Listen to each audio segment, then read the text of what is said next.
Non-duality is very, very simple. In fact, it's so simple that we look past it all the time. When the seeking mechanism of mind is active, we're always looking for something, for some experience, something new, something that's not here. That's the key to seeking, is recognizing that it doesn't matter what we're seeking. It doesn't matter what we think we're going to get, what spiritual state, what realization, what joy out of a new partner, new circumstance or situation. We're really just emphasizing that what we seek, what we want, what we need is not here. Seeking isn't something that happens in the actual world. It doesn't happen in reality. It doesn't happen objectively. It's a reflection of reality, distorted in such a way that it makes us feel like we're missing that, and we need to chase it.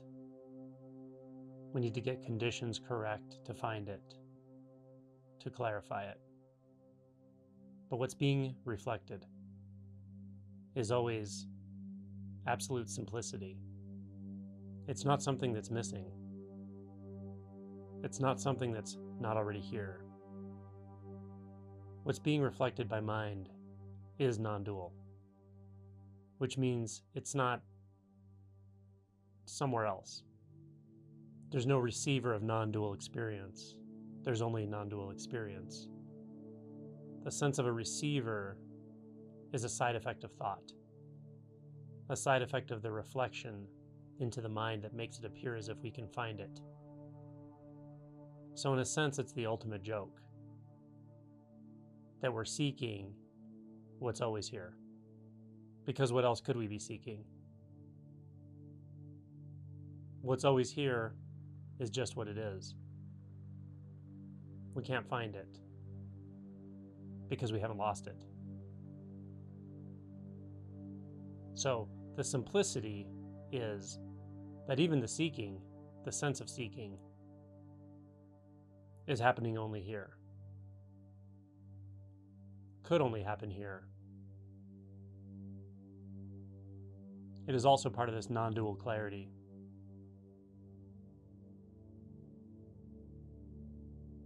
What makes it appear dualistic isn't even the thoughts.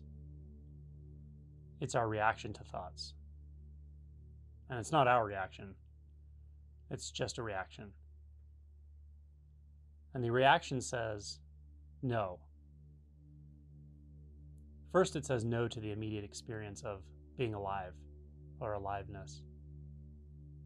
Then it says no to one thought in consciousness, which very quickly turns into a dualistic subject-object construct that feels like it's managing life, managing experience, managing the senses, managing the future. That sense that gets set up in consciousness can end abruptly any moment. Any moment that we remind ourselves that what is could only be this. We can't imagine something that is not and then go find it. The imagining is a distortion of what is. So we're not going to find it because all we can find is what is. So simplicity is sound without a receiver, which just is. It doesn't exist apart from. There is only sound.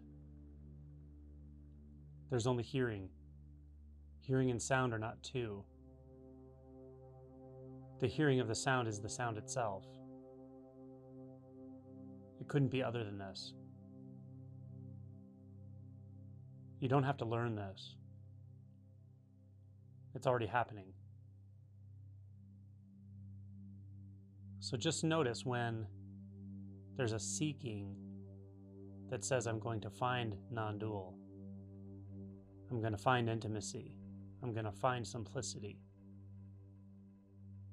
Those thoughts themselves are the simplicity. A thought about later does not point anywhere. Just like the sound, the thought is doing its own thinking. Self-contained. Perfect in its own right. Unsupported. There's no need to move from one thought. There's no need to move from the sense of I or the sense of presence or the sense of being. There's just that. Simple doesn't even begin to describe it, because simple suggests that there's a possibility of something being complex. And the world of simple and complex exists in thought. The dichotomy is imagined. In reality, there's no dichotomy. There's just what is. So practice is about seeing clearly. It's not about getting somewhere. It's not about realizing something that you don't know. Practice has never been apart from the non-dual. Practice is simplicity. Don't struggle with practice. Just let it be. Practice practices. There's no agent. There's no one doing that. The question is asked. Then the question is dropped. This is inquiry. It's very natural. Curiosity is natural.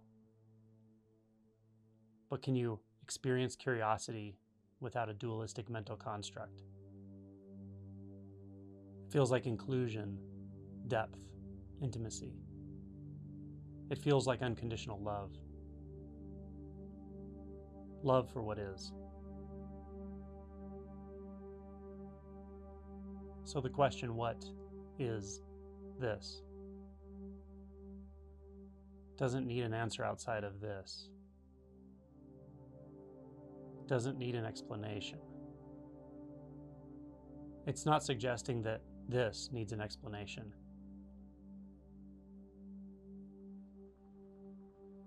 It's a surrender, a natural enjoyment of what is.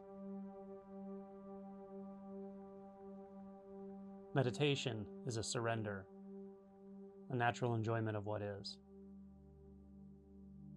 A natural enjoyment of presence. We're not using meditation to get somewhere, because you're never going to leave this.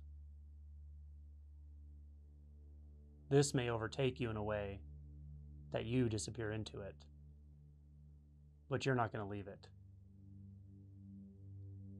Awakening is not about escape. It's not about getting out of the suffering.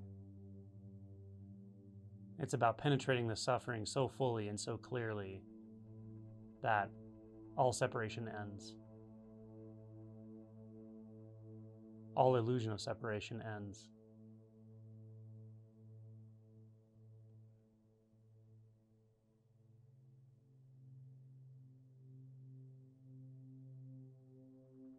Realization is when all the perceptual filters are seen to be just that. Perceptual filters. Reality won't look different, because reality looks just like it looks.